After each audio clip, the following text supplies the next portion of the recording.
আজকে আমি আপনাদের সঙ্গে শেয়ার করব ইনস্ট্যান্ট এবং ক্রিসপি একটি ফ্রেঞ্চ ফ্রাইয়ের রেসিপি।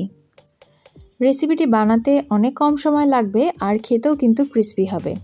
তাহলে চলুন দেখে নিচ্ছি আমি আজকের এই রেসিপিটি কিভাবে তৈরি করেছি। আমরা সকলেই জানি ফ্রেঞ্চ ফ্রাই তৈরি করার ক্ষেত্রে প্রথমে কিন্তু আমাদেরকে আলুটাকে ভালো মতো করে ছিলে নিতে হবে, এরপর এরকম ফ্রেঞ্চ কাট করে কেটে নিতে হবে। কেটে নেওয়ার পর পরিমাণ মতো পানি দিয়ে আমরা প্রায় 70 থেকে 80% মতো সিদ্ধ করে নিব। আলুটা মোটামুটি সিদ্ধ হয়ে গেলে এরকম ছাঁকনির সাহায্যে আমি একটু আলুটাকে ঝরিয়ে নিয়েছি।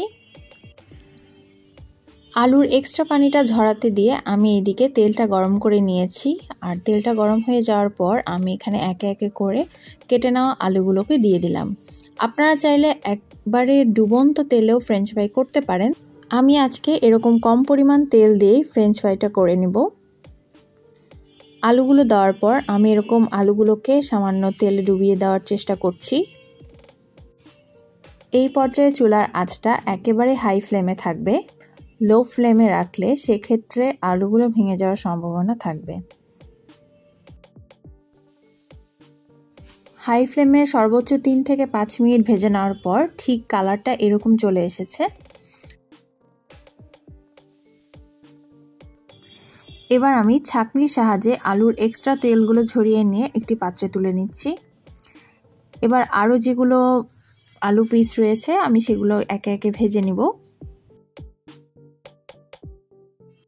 আমার আজকের এই রেসিপিটা ফলো করে আপনারা কিন্তু বিকেলের নাস্তা অথবা সকালে বাচ্চাদের টিফিনেও এগুলো দিতে পারেন। এই ফ্রেঞ্চ ফ্রাইটা করতে খুবই কম সময় লাগবে। আমি আজকে এই ভিডিওতে আলুটা সেদ্ধ করার ফুল প্রসেসিংটা আপনাদের সঙ্গে শেয়ার করতে পারিনি সময় স্বল্পতার কারণে। যদি আপনাদের সেই ভিডিওটা প্রয়োজন হয় আমাকে কমেন্টে জানাবেন, আমি পরবর্তীতে অবশ্যই আপনাদের সঙ্গে শেয়ার করার চেষ্টা করব।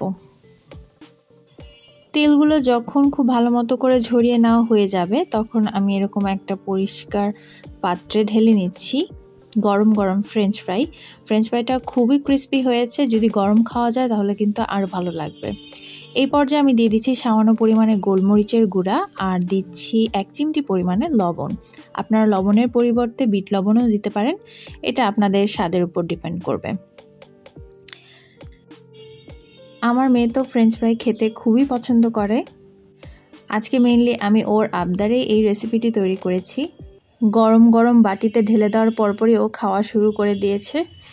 নেক্সট কোনো একটা ভিডিওতে আবারও নতুন একটা রেসিপি নিয়ে আপনাদের সঙ্গে আমার দেখা হবে। সেই পর্যন্ত সবাই ভালো থাকবেন, সুস্থ থাকবেন। ধন্যবাদ।